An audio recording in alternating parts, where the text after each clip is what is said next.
Hello everyone. Welcome back to the lecture series. It's been evident from the human behavior or the behavior of the students that social evolution or history, I repeat, social evolution or history has been taken as granted. I repeat, the, the social evolution or the history has taken as granted. So there is also a misinterpretation has been involved in the history, as history is a subject of kings and kinships being fighting for the achievements or defeating someone uh, due to aim of holding some piece of land. But that's not true in my perception. In my perception, it's always see history is nothing, not everything about kings. History is all about the common man. How a common man has struggled from the early wake up or from the morning to the evening or even in the night. So history is not about the kings or kinships. So history can also be being a story of common man. See, in the dawn of liberal values and liberal ethics, it's unethical to forget someone's effort, uh, which allowed you to smell the uh, smell the taste or smell the smell of the liberal values or liberal ethics, where you can do whatever you can and you can grow whatever you can up to whatever you can up to whatever extent you can. So it's see, if you if I can take the life of a feudal man, the feudal system as a social or economic system has has always demanded the sweat.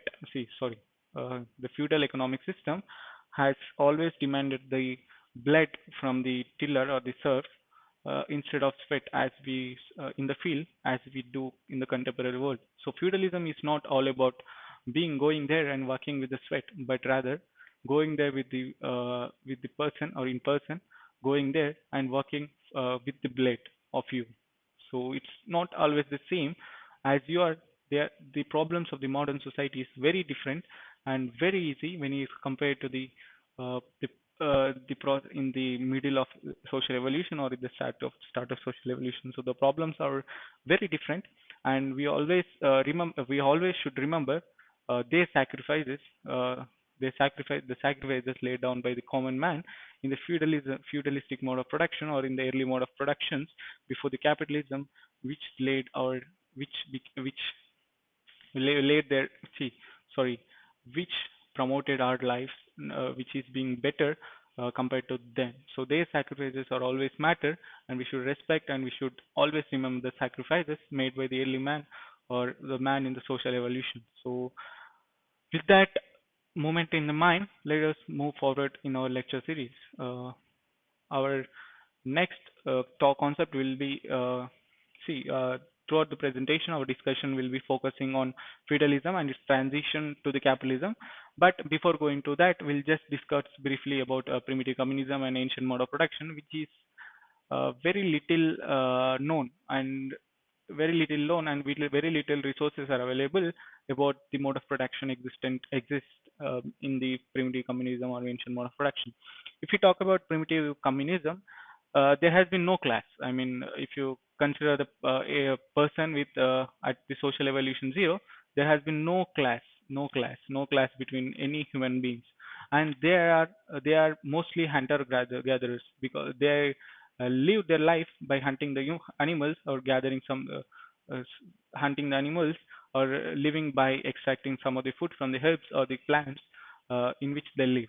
So there are mostly no classes being established in the primitive communism, and there are mostly hunter gatherers. With that in view, how it's been transited to the ancient mode of production is key aspect. The transition from the primitive communism to the ancient mode of production is due to development in the tools. See what happened in the ancient mode of production is what made the transition from the no class to the binary of class, which has master and slave relationships in the human beings, is the development of tools. As we discussed in the last lecture, due to development of tools, one held the higher knowledge of developing tools, while other has no idea of how to develop tools. So one who have had the idea of developing tools has dominated the person who has no idea of developing tools. So the master is one who has idea of developing the tools, while slave is one who doesn't have idea of developing the tools at all. So, or maybe the least knowledge about developing tools. So these binary has been in existence even today in the capitalism in the name of workers and capitalists or bourgeoisie or proletariats if we talk in the Marxist language. So coming to the another slide, so that's the only matter we just want to learn in the case of primitive communism and ancient mode of production. With that matter in the mind, we'll just move towards the feudalism and the transition from feudalism to the capitalism. So feudalism, as see, any economic system or any mode of production is nothing but a socio-economic system. As if we recall the concept of economic base in the historical materialism, what is economic base? Economic base is nothing but productive forces and social relationships, relations of the society. So any mode of production is a combination of economics and social relations. So any economic system is a socio-economic system. So the socio-economic system, which has been in the existence before this capitalism, is known as feudalism. So what made feudalism came into existence? See, decline in the Roman Empire. See, Roman Empire is very prevalent in the Europe and the some of the Gulf region. So Roman Empire, decline of Roman Empire, Roman power, decline of Roman power in the western part of Europe made a vacuum in the political sphere or political power in the Western Europe. So there became the source for establishment of feudalistic structure of political system in the Western Europe. The political system of feudalism is very mutual, is based on mutual obligations. If we consider, it's mostly on mutual obligation.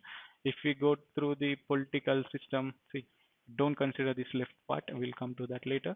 This is the political system existed in the feudal system, where we'll discuss about who is serf and who is lord in the coming lectures, but just view that. So that's the political system existed in the feudalistic structure.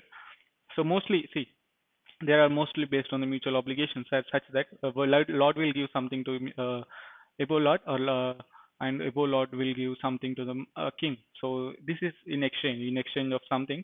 So they have mutual respect to each other. But however, that has been diluted due to some in the evolution process due to political instability. So feudalism is mostly based on serf and law relationships. As in the case of ancient mode of production, we have slave and master relationships. In feudalism, we have serf and law relationships. What's see? You have slave in the ancient mode of production and serf in the uh, feudalism. What's the difference between slave and serf? See, slave is a buying. See, if you get slave, it's like buying a commodity. It's your own property. You can do whatever you can. You will replace them from your family. But in the case of serfs, you can't replace them from the family. So but you can only use the labor power. You are buying a labor power commodity rather than a labor in the case of serf. But in the slave, you are buying a human as itself. So you can do whatever you can. If you buy slave, if you buy commodity, you can do whatever you can in the modern life. Same as that, slave is buying a human being, and you can do whatever you can. So how is the domination between serf and lord? See, lord is someone. If you talk about lord is someone who has land. See, lord is similar to master who has skills in the ancient mode of production. In this system, lord has a lot of property of land, and the serfs mostly has no land or less land or a meager part of land. So serfs used to work in the lands of lords, and they are also obliged to do domestic works of lords. And the productivity or the production, the output gained from the working in the agricultural land has been most of the agriculture product or agriculture output will be given to the lord with just a meager part of being left out with the serfs. So the domination between serf and lord is very high. I mean, lord is like a god to the serfs, and serf is like it's see, they are not less than slaves. They are just equal to the slaves. So when if you are coming to this political structure of the feudalism. So at the bottom of the political structure, we have serfs. So a lot of serfs will be under the lords, and lot of lords will be lords, and there will be overlord, and overlord, lots of overlord will be under the control of king. So these lords are of two types. If you see, because there is a Catholic Church, uh, Catholic Church extends a lot of influence in the feudalism, because Catholic Church owns lot of land in the western part of Europe. So there are two types of lords in this case. There are religious lords and the secular lords. Religious lords are lords which are being connected with the Catholic Church, and they will aid this product. They will aid this spiritual aid. They will give spiritual aid for the serfs, and in the return, serfs will give some of it of their production to the uh, religious lords. Just because of spiritual aid, the serfs are obliged to give the productivity, some part of the productivity to the religious lords. Whereas secular lords are lords who will take care of the land, who will take care of the production process, and they are given some part of the productivity from the serfs. There are little evidences and the little sources that says religious lords are some more, some more loose or leisure, some more less harmful to the serfs than the secular lords. There are little evidence on that. Then we are entering to the important topic, that is transition to the capitalism, how a feudalism has been transferred to the capitalism, or how the changes in the feudalism has made it mandatory to shift from the current mode of production, that is feudalism, to the capitalism. Uh, with that in mind, we are entering into the feudal economic system. See what we considered feudal economics, feudal political system in the last slide. Now we are getting into the feudal economic system. How is the feudal economic system has there? See, uh, I place this slide in the transition to capitalism because, as we observe in the Marxist analysis, that a change in economic base changes the superstructure of the society. So, in keeping in that mind, so I just kept economic base or economic system in the slide of transition. Such change can be observed as a change in the society or change in the that the change in the economic system can be observed as the change in the society or change in the social system or change in the socio-economic system per se. So feudal economic system has two types. See, rural economy is mostly dominated by the agrarian society, whereas urban society is mostly of articrafts. So urban is of articrafts and rural is mostly based on agriculture works and agriculture based on selling agriculture commodities. Uh, with that in mind, we'll just go to see what changes in economic system has brought the end of feudalism. See there, see shift from two field system to three field system. What is two field system actually is? See, if you consider a land, 50%. If you consider a land as a part, or consider a land piece or piece of land, in the piece of land, 50% or 50% of the land has been cultivated now, and 50% of the land has been left fallow or left out, or left alone, or left idle for the purpose of nutritional regeneration. So only 50% of land has been, if you have 1 acre, half of the 1 acre has been used for cultivation, whereas half of the land is left out ideal for nutritional regeneration. Okay, understood? So these these has hindrance the productivity of a land or 1 acre of land. So due to some of the problems in the current system, the farmers are trying to change from two field system to three field system. So in the three field system, if you consider 1 acre of land, 1/3 acre of land has been left idle or left fallow or left for nutritional regeneration, while 2/3 of land, 75% of land has been left for cultivation. That is leaving 25%, in contrast to 50% in two field system. Now only 25% has been left idle. So what has been the effect of this?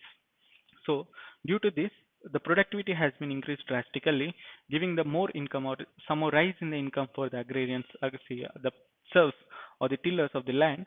And on the contrary, lords used to spend a lot of money on the luxury items. And there is also a development in the process of converting from two field to three field system. In the earlier mode of transportation in the Western Europe, they used to use oxen are cart as the mode of transportation. But now, due to two-field system to three-field system, a lot of fodder has been became available for the persons who used to rear the horses. So horse now has been used as a mode of transportation to ship the commodities from one place to another place.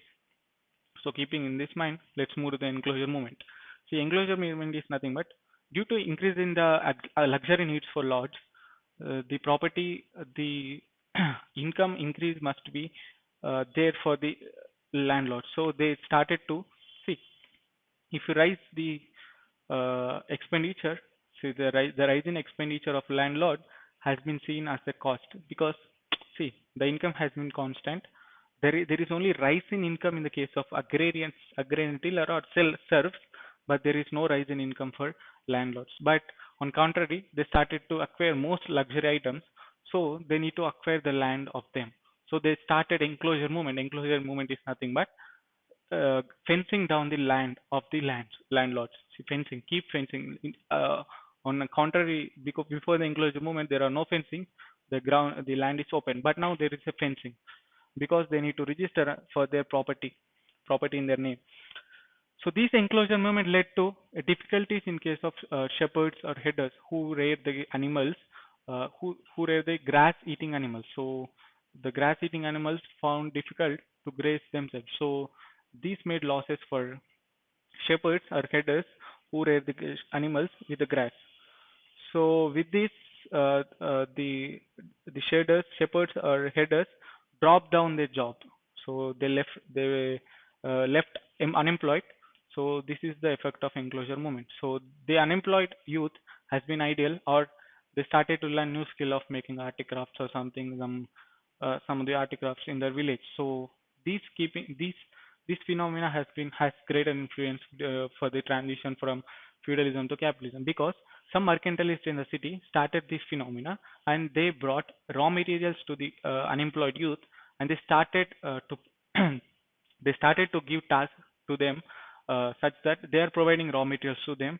The labor who has been left out due to enclosure movement or something, they just need to complete that task. They will provide raw materials. They just need to sell the labor power of them. So capitalists or mercantilists from the town came to the villages or the places where the unemployed stays, and they brought raw materials with them, and they gave that to them, and in return they collected the finished commodity or finished product from them, gaining the difference between raw material plus labor. See, if I bought 8 rupees of raw materials and the labor power is 2 rupees, then totally there is 10 rupees of worth has been spent on making a commodity. But he used to sell that 10 rupees commodity with for 15 rupees for the consumer of another state or another place, because there used to an imports phenomena still existed in the Western Europe or in many places of the world still then. So in this phenomena, some of the people used to gain amounts. If 5 rupees has been without selling a labor power, he's just acting as a barrier. He's just acting as a bridge between a consumer or a producer. So this bridge has been started to earn as an income. So this is the first phase of putting out system or the birth of capitalism per se. In the second phase, now in the first phase, see, capitalists went on such the first capitalists or the earlier capitalists started to went to started a search of unemployed youth. But in the second phase, there became more unemployed.